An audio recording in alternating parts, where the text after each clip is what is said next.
उत्तर प्रदेश पनत आलिगढ़ हनत रे आम आदमी पार्टी रेन अगुवान को बिरुद को सदर केदा हर को कथारे बाड़ायो कना बीजेपी पार्टी तो बांगमा बड़ी डाहार ते चला कना ओनाते उनी संतर होजोएत लगिद डाहार रे दुरुब काते बिरुद को सदरेत कना आरहो बाड़ायो कना काश्मीर रेन पंडित को चेतान रे हमला हुई कना ओना को कथा को साफ रखावेत कना।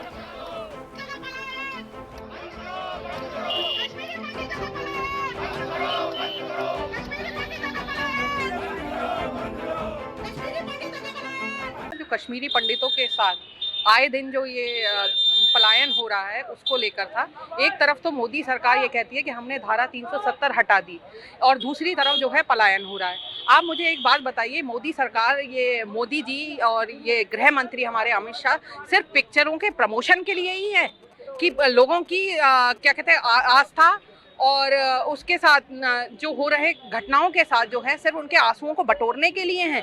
उनके लिए कहाँ है कि जब उनको जरूरत है? आज ये क्यों चुप बैठे हैं? कहाँ प्रदर्शन किया आपने? आज हमने कलेक्ट्रेट पे जो है प्रदर्शन किया है। और किसके नाम ज्ञापन दिया है? हमने जो है डीएम साहिबा के थ्रू जो है महामहिम राष्ट्रपति जी को ज्ञापन दिया है।